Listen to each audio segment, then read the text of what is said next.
به نام خدایی که جان آفرید، سخن گفتن اندر زبان آفرید. اما بعد، السلام علیکم و رحمت الله تعالی و برکاته. پدران و مادران اعلی قدر و برادران و خواهران اهل اسلام من، بنده امروز خواستم برای شمایان یک قصه دیگری درباره حاصل لقمه حرام خوردن بیان کنم. و البته اگر در وقت گفتن این قصه اگر به خطاگی راه دهم، الله تبارک و تعالی مرا مغفرت کند و از همه شمایان معذرت میخواهم. و البته الله تبارک و تعالی در دین مبین اسلام حق مردم خوری و ریبا خوری و دیگر را حرام گفته است. و البته فراموش نباید سازیم که دعای بنده مؤمن را از قبول شدن نگه دارنده این لقمه حرام یا لقمه شبهناک است.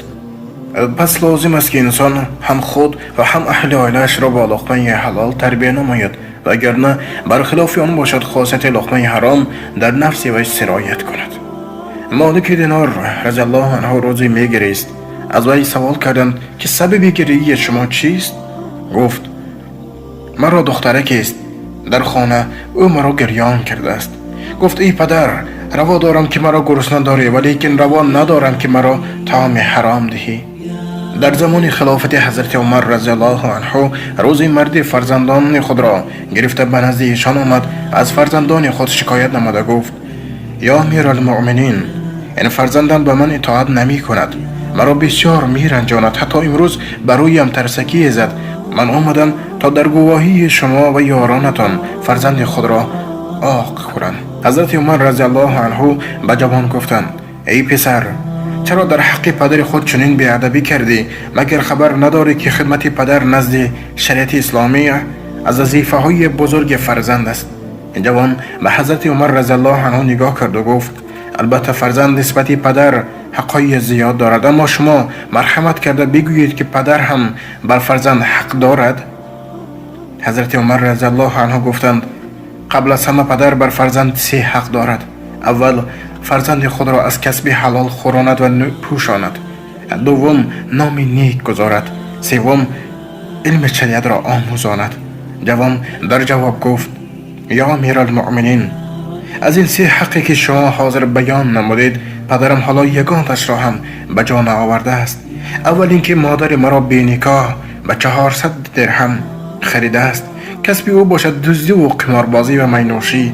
دیگر اینکه نام مرا جعل یعنی گنبسک سیاه گذاشته است. حضرت عمر رضی الله عنه بعد شنیدن سخنان جوان به پدر او نگاه کرده گفتند فقط حقک، یعنی از سبب آن که تو آن حقهایی که شریعت نزد تو گذاشته است از عهده اجرای آن نبرآمدی، از نام شریعت اسلامیه فرزند تو آقی پدر نشده، بلکه خودی تو آقی پسر گشتی. استغفر الله الذی مغفور الیه. الهی الله تبارک و تعالی از آقی پدر و از آقی پسر گشتن همه ما و شما را در حفظ و امانت خود نگه داشته، لقمه حلال و کسب حلال و فیض و برکات را از ما دور نگرداند. برادران و خواهران اهل اسلام من و پدران و مادران اعلی قدر، به حرمت خداوند در عائله خود به هم دیگر با مهر شده، از اون سخنهای خطا و از فکر و گمانهای خطا دور گشته، مهر و عاقبت یکدیگر را از یکدیگر دریغ ندارین، زیرا مرگ حق است و البته روزی مرگ به سر هر یک ما و شما می آید و البته در روزی محشر از اون اعمال هر یک ما و شما پرسان کرده می شود که ای فرزند آدم، این عمر خود را در کدام راه صرف کردی؟ ای فرزند آدم، اون چشم و اون دست و اون پای خود را برای کدام کار، برای چی کار زندگیت صرف کردی؟ ای فرزند آدم، لقمه حلال خوردی یا اینکه لقمه ناپاک؟ ای فرزند آدم، فرزند خود را چطور تربیت کردی؟ ای فرزند آدم، با پدر مادر چطور رفتار کردی؟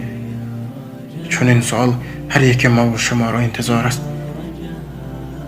الهی الله تبارک و تعالی در روز محشر سر هر یک ما و شما را بلند گردانیده، از امتان حقیقی محمد مصطفی صلی الله علیه و سلم گرداند و محبت ما را بین همدیگر مستحکم کند.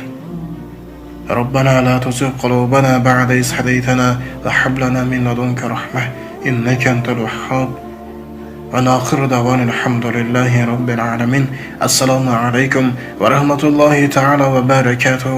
با احترام دوست و برادر شما امید رحمت. و اگر در وقت گفتن این حکایت اگر به خطاگی راه داده باشم، الله تبارک و تعالی مرا مغفرت کند و از همه شمایان معذرت میخواهم. زیرا چون که در سبت‌های پیشینه گفته بودیم، شاعر میگه ناکرده گناه در این جهان کیست بگو، وان کس که گناه نکرد چون زیست بگو. یعنی در این دنیا انسانی نیست که خطا نکرده باشد، این که گناه نکرده باشد. و البته باز یک مراجعه نامه برای بعضی اون برادران و اون جوانهایی که در سامانه های یوتیوب در زیر نوارهای ما هر خیلی سخنهای بی اساس و بی معنی می نویسند، چنین گفتنی داریم: برادران، به حرمت خداوند شما را هیچ کسی مجبور نمی کند که این یا آن قصه های ما را گوش کنین. پس برای شما منظور نیست از سامانه ما عموما بیرون روین.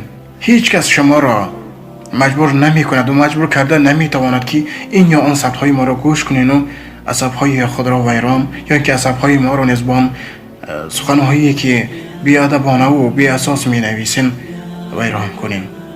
یک جوان بسیار دانشمند روزی در زیر یک نواری که با نام کودکی که در وقت سجده جان را به حق سپارید گذاشته بودیم، بسیار سخنهای گوناگون نوشته. میگه امید رحمت این قصه ها را از خود پیدا کرده. برادر، قصه که درباره نماز است، قصه درباره که جنت است، این را من هیچ از دست خود که از فکر خود برآورده نمیتونم، چون که برای من در پیشگاه خداوند جواب خواهم گفت.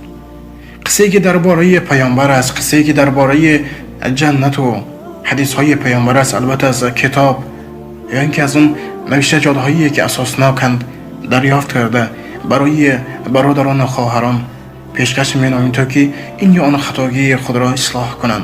لیکن اون برادر در سامانه یوتیوب با نام خود نیگو با یک نام گوناگون نامگذاری کرده، در زیر اینترنت پنهان شده از خود هر خیر فکرهای بی ادبانه و غیر انسانی کرده خود را دانشمند نشان می‌دهد.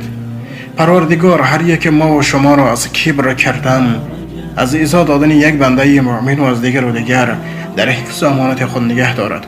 و اگر در وقت گفتن این یا آن قصه نسبت این یا آن برادر یا خواهر یا اینکه پدر یا اینکه مادر اگر یک سخنی خطای لیلازاری کرده باشم، از همه شمایان عذر میخواهم و الهی الله تبارک و تعالی مرا مغفرت کند. لیکن مقصد بنده این نیست که دلی کسی را آزار دهم.